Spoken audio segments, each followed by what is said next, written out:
This week on Jerusalem Dateline, horror in Jerusalem. A mass terror attack leaves 5 dead, a city on edge, and a nation in shock. They came in here to people who were praying and killed them while they're praying, in cold blood. Plus, the deadline approaches for the nuclear talks with Iran. Will the West give in to the Islamic Republic? Don't sign a bad deal with Iran that enable Iran to remain a threshold nuclear state. And standing with the Jewish people in their time of need. Hello and welcome to this edition of Jerusalem Dateline. I'm Chris Mitchell, coming to you this week from Ben Yehuda Street, a pedestrian mall in the heart of the city.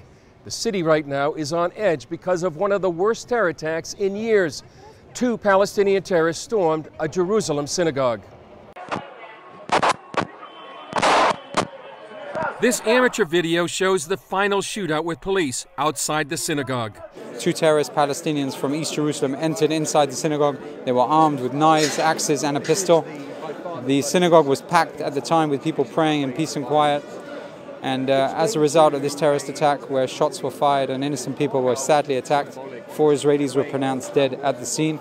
We go inside, we see people just laying down with this Jewish tefillin and talit covered with blood. Part of them, I'm not sure if they were shot or just cut up or, stabbed. You run from person to person, check who's alive, who's not alive. Every face you see, you hope it's not your brother or your brother-in-law, father-in-law, parents, because, we live in this neighborhood. Residents of the quiet area, home to many English speakers, were in shock. They came into a quiet neighborhood. It's not in East Jerusalem or occupied territories, any of that lexicon. They came in here to people who were praying and killed them while they're praying, in cold blood. People who were going to come home to take the kids to school. The kids are sitting at home or actually walking around over here wondering where their fathers are. We would expect the world to wake up and realize what we're dealing with. Everybody expects us to do peace, to make peace. We want peace. We pray for peace 3 times a day. But at the same time, we need partners. Hamas immediately praised the attack, calling the terrorists heroes. And while the Palestinian Authority condemned the attack, Israel's government blamed the PA for its incitement. Ultimately, today what is needed is for the international community to unequivocally condemn the Palestinian Authority for competing with the Islamist radicals in propagating a culture of violence and hatred. That must cease immediately, and the international community must hold the PA accountable. 4 members of the Har Nof community went to pray early in the morning at the Sons of the Torah synagogue. They never came home. After the terror attack, Israeli Prime Minister Benjamin Netanyahu pledged a harsh response and increased security. The gruesome attack during early morning prayers rocked the nation. We are in the midst of a terrorist assault focused on Jerusalem. After the attack, Israel's public security minister announced he'd make it easier for Israelis to carry weapons for self-defense. It's designed to help Israelis protect themselves and also cope with the growing fear that an attack could happen anytime, anywhere. This is my life. I live here. I can't think about it a lot because it will just stop me from going places. So I'm trying to put it behind, sort of. The Jewish people have been going through these type of things for thousands of years already, and our only real choice is to fight the darkness with light and choose life. The 2 terrorists were from Jabal Mukabir, an eastern Jerusalem neighborhood that gave them access to Israeli social services, the entire city and country. Israeli Prime Minister Benjamin Netanyahu said the terrorists were full of deep hatred and incitement against the Jewish people and the Jewish state. But he warned Israelis against taking the law into their own hands. We're in a lengthy war against abhorrent terrorism which did not start today. Terrorism has followed us through all the years of the Zionist enterprise. We have always withstood it, and we will do so this time as well. Following the attack, the Palestinian Authority issued contradictory messages. Some analysts believe Secretary of State John Kerry pushed PA President Mahmoud Abbas into condemning the attack. His advisor Sultan Abu al-Anain praised the attack as a heroic operation. And his political party Fatah announced they would hand out candy in celebration of the Jerusalem operation. It was the worst terror attack in Jerusalem since 2008. 4 rabbis were killed, 3 of them dual American-Israeli citizens. A policeman died later from wounds sustained in the gun battle with the terrorists. Yitzhak Hesching was injured in the attack. Everyone, everywhere is in danger, not just in Jerusalem, but everywhere. I think that what is happening is a very crazy situation. President Obama condemned the attack and said it was a tragedy for both the U.S. and Israel.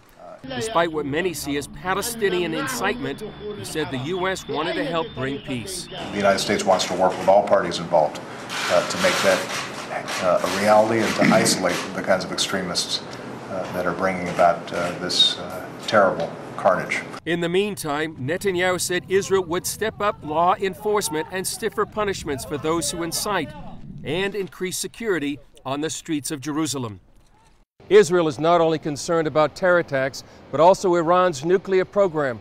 The deadline for the talks between Western powers and Iran over its nuclear program is coming up, and Israeli officials are concerned it could be a bad deal, not only for Israel, but for the world.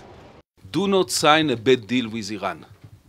Don't sign a bad deal with Iran that enable Iran to remain a threshold nuclear state. Yuval Steinitz, Israel's Minister of Intelligence and Strategic Affairs, met with foreign reporters. He warned that Iran is not being flexible in the current nuclear talks with the West. But on the core issue of the uranium enrichment capability, they made almost no concessions. We believe that no deal might very likely pave the way for a better deal in the future if the pressure on Iran is preserved or increased. Steinitz said Israel's concerned Iran will try to insert loopholes in the agreement. That Iran will try to bypass all the restrictions by cooperating with North Korea or with other rogue regimes in the future. Iran cannot be permitted to develop, to complete its R&D on more efficient centrifuges, because this is the best way to bypass the breakout time of the initial agreement. If they are not properly handled, if these loopholes are not totally closed, it enables the Iranian to bypass the agreement and to make the agreement meaningless in the future. He also warned allowing Iran to enrich uranium will lead to a nuclear arms race in the Middle East. If Iran will be allowed to preserve thousands of centrifuges for uranium enrichment, then other countries in the vicinity will demand as is.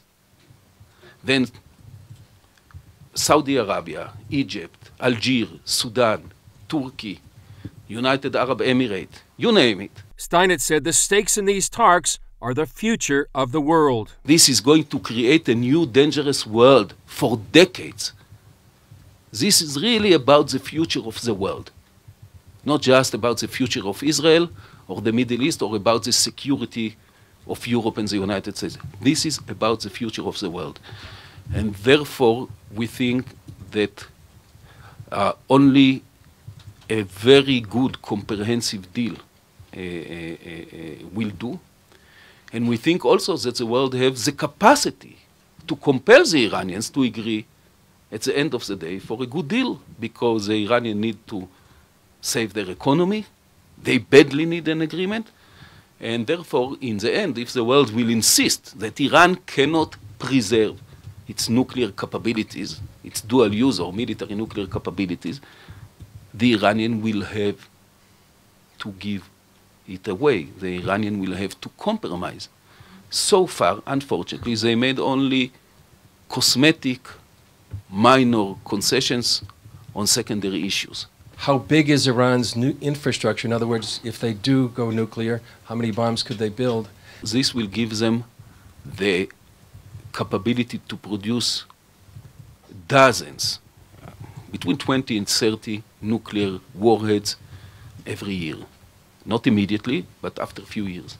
So in a decade or so, if Iran will, once Iran will get nuclear, in a decade or so, they might have a stockpile of 100 nuclear weapons and much more in the future. He also told us that Iran's ambitious missile program put Europe and the United States in range.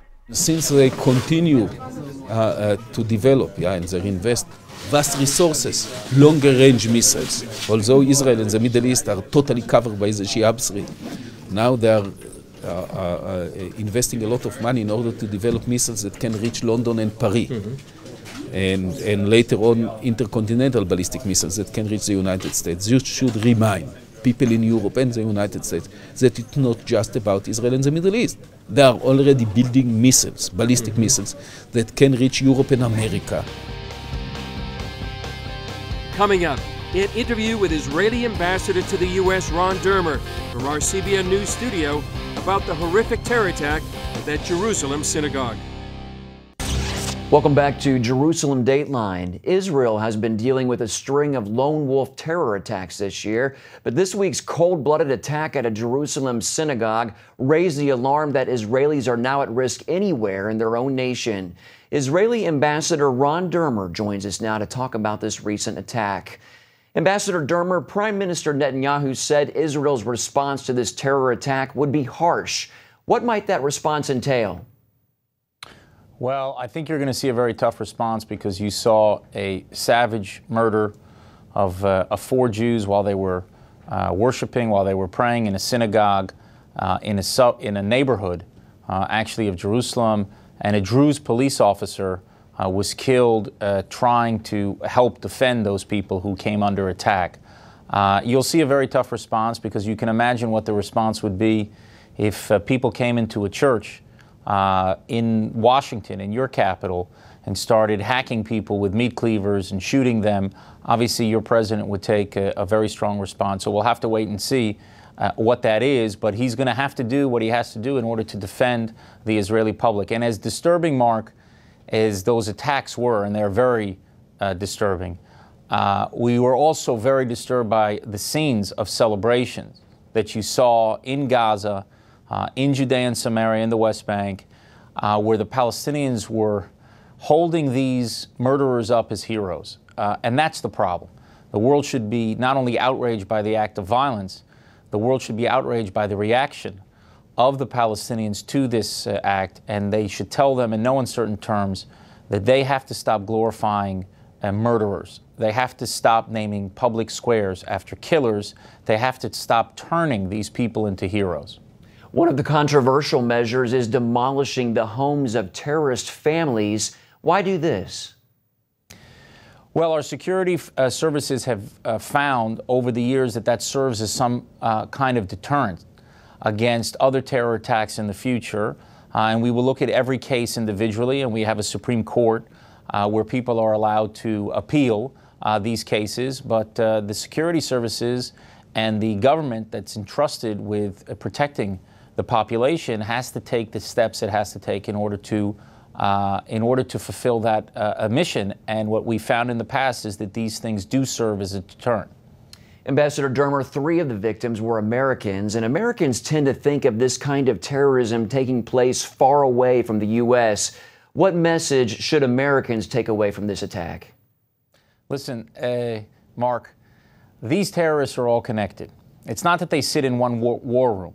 It's not that you have members of ISIS and members of Hamas and Hezbollah and Boko Haram and all the different militant Islamic terror groups in the world sitting in one war room planning attacks.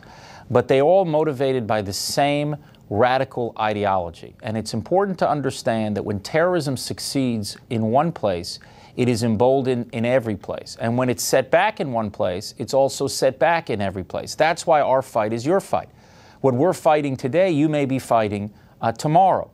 And that's why I think it's important to stand very firmly with Israel as we fight against terrorism. The people who are celebrating and rejoicing today in the savage murder of 4 Jews in a synagogue are the same people who were celebrating on 9/11 when 3,000 Americans were murdered. It's important to keep that in mind, and it's important for democratic countries fighting terrorism to stand together. What kinds of security measures are Israel putting in place to deal with the potential for attacks like this? Well, we're obviously going to have to ramp up our intelligence. We're going to have to keep very, very vigilant in public areas. You know, we've had to make changes over the years as we came under attack on buses and in malls and pizza shops. We took action in order to defend ourselves. At the time, a lot of people argued, look, Israel should not respond with such force because it's only going to inflame the situation. I remember, Mark, about a decade ago, after one of the worst waves, in fact, the worst wave of terrorism that we had in our history. 1 month in March 2002, we lost hundreds of Israelis to terrorism, including a very terrible attack during a Passover, this massacre at a Passover Seder. And then Israel decided to launch a very big military operation called Operation Defensive Shield, which went into the Palestinian areas in cities in Judea and Samaria, and it removed a lot of the terror infrastructure that existed there. Before that happened, people said, if you respond with military force, if you take action, you're just going to inflame the situation. They were wrong then, and they're wrong now. The worst thing that you can do in the face of terrorism is to do nothing and to listen to these people who say, don't take strong action because it will just make the problem worse. You have to confront terrorism, you have to fight it, and just as we did a decade ago, I have no doubt that we will take the actions necessary to protect our people today. All right, Ambassador Ron Dermer, thanks so much for being with us, sir, and thank you for your insights. Thank you. Up next, what Israelis are feeling after the worst terror attack in years. Welcome back to Jerusalem Dateline. Israeli President Reuven Rivlin said because of all the recent terror attacks, Israel might be on the verge of a third intifada. Julie Stahl asked people here on the streets how they felt about the current situation. It's very sad right now. I actually have had a lot of interactions with Israelis, with Palestinians, and it's really sad. All those Arab Islam fanatics are now coming against Israel with the religious war. Do you think we're on the verge of a third intifada? I don't know. It's hard to know. I have the feeling it will not be an intifada in the same scale as it was last time. I think that somehow it will calm down. It could be, but it could drag on a little. I'm obviously concerned for our situation. I'm concerned with growing anti-Semitism in the world, especially in the media when they are reporting that Palestinians got shot in a synagogue as opposed to calling a spade, which is a terrorist attack on innocent Jews. I'm not really afraid. It's an unpleasant situation. I've been living in Jerusalem for 30 years, and it's always up and down, up and down. I'm not afraid. That's my town. Anybody wants to come to front to me, no problem. The other day, I was walking with my children, and I saw somebody being searched at a tram stop, and that made, that was very scary. Whenever we hear ambulances running by or helicopters above, it's upsetting. No, of course I'm not afraid, because who brought us here? We know that the Lord brought us here, back again to the land. Of course we are not afraid. Most people are not afraid. Do you think the Israeli government's doing enough? No, I think they could be doing a lot more to protect the civilians. But the government should supply more security to the people. Do you think that this is a war between Islam and Judaism or Islam and Christianity? Yeah, I think it's part of it. It's part of it.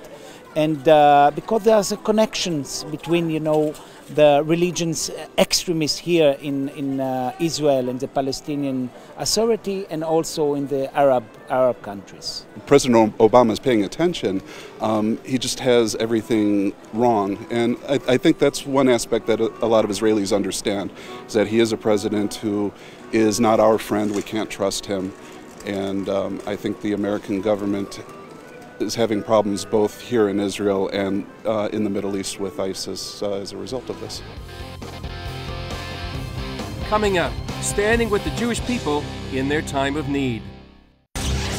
Finally this week on Jerusalem Dateline, many Israelis feel under assault by either Palestinian terrorists or Iran's nuclear program. But they also know that many love and support the Jewish people in both word and deed. Well, Dudley Goff, thank you for joining us here on Jerusalem Dateline.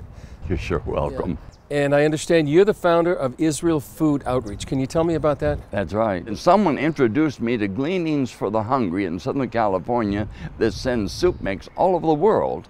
And when I contacted them in the summer of 2010, I said, have you ever sent to Israel? I mean, they're poor people in Israel. And said, well, no. And I said, well, would you like to? And they said, well, yes, we would. I said, let me see what I can do about it. And that fall was the first container of soup mix. And so what have you been doing with Israel Food Outreach? What actually do you provide here in Israel? We provide primarily here in Israel, we provide the soup mix that goes to over 60 organizations, outreach organizations in Israel that have some kind of a program for needy people. Israel's going through a very tough time now with these terror attacks. Why is it so important, and how important is it right now to be supporting and showing love to the Jewish people? Well, as things degenerate, and as they degenerate, the world is saying, including America, it's all Israel's fault, and the animosity against Israel, the anti-Semitism, is rising. So Jewish people here, God's covenant chosen people here, need to know that there are believers all over the world, but particularly in America, that do support them, that do want to help them, do want to bless them. And an expression of that is what we're doing with Israel Food Outreach, which now is expanded to quilts. That's what I understand. Tell me about the quilts that you're providing for Holocaust survivors. The quilts is a side project of Gleanings for the Hungry in Southern California, and it already developed such a love for Israel. I said, how about all of it coming to Israel?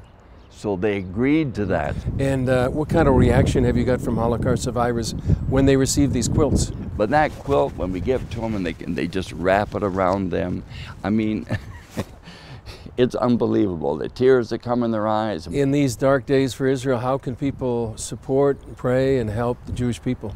Well, that's the most important thing they can do, is pray for the peace of Jerusalem, pray for the individuals in Israel, in Jerusalem, in Israel, because it's a tough time and it's getting worse and worse. So they need God to step in, and He'll only do it if there's huge thousands, hundreds of thousands of prayers ascending up to Him on behalf of the Jewish people here. Well, that's it for this edition. Because of the situation, I hope you'll join us in praying for the peace of Jerusalem. I'm Chris Mitchell. We'll see you next time on Jerusalem Dateline.